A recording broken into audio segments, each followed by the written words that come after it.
Hello, ladies and gentlemen. This is Hanoi Radio and Television News. Here are today's top updates from Hanoi, Vietnam. Combining democratic regulations and construction order management.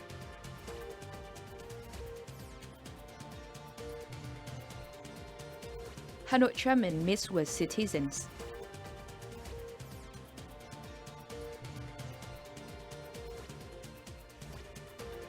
Unlocking Hanoi science, technology and innovation potentials. Addressing at a working session with North Tu Liêm District on Wednesday morning on the development and implementation results of democratic regulations, Standing Deputy Secretary of Hanoi Party Committee Nguyễn Thị Tuyến said that as an urbanizing district, North Tu Liêm is facing many problems arising in the implementation of urban infrastructure projects. Therefore, the district needs to combine the implementation of democratic regulations and construction order management.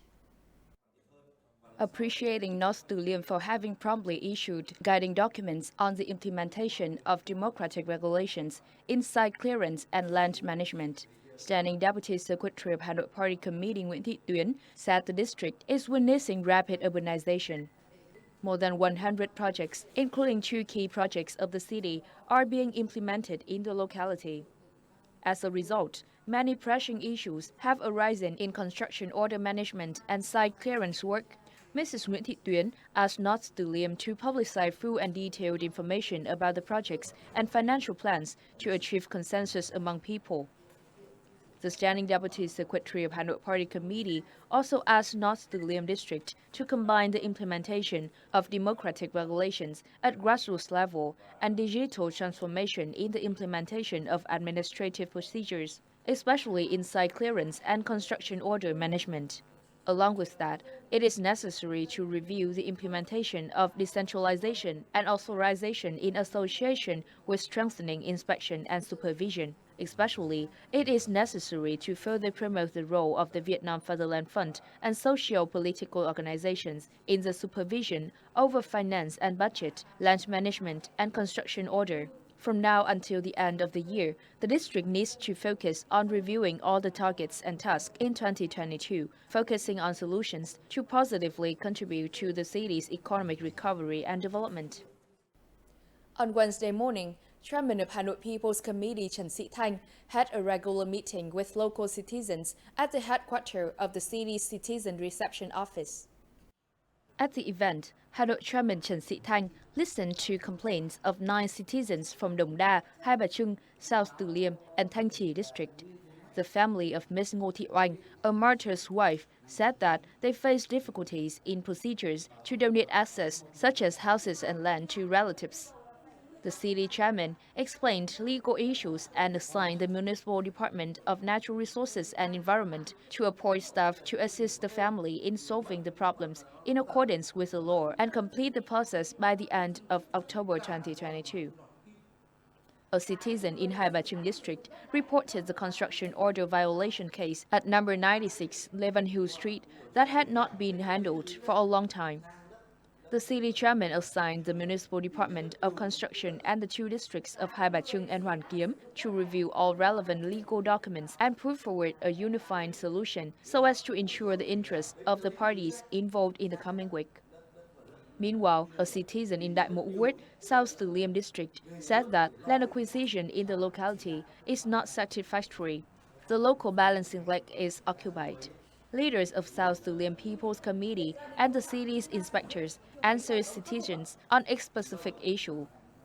Hanoi Chairman Trần Sĩ Thanh assigned South Tu Liêm District People's Committee to receive the denunciation and settle them in accordance with the law. He also committed to make specific directions to handle other recommendations and complaints so as to ensure legitimate interests of the people. The city chairman also talked with local citizens about infrastructure investment policies that hoped they would support the state for long-term benefits. Hanoi needs policies to unlock its science and technology potentials so as to realize the goal of building the capital city into a leading center for technology development and innovation in the country, said experts and scientists at a conference on developing Hanoi science and technology and innovation potentials.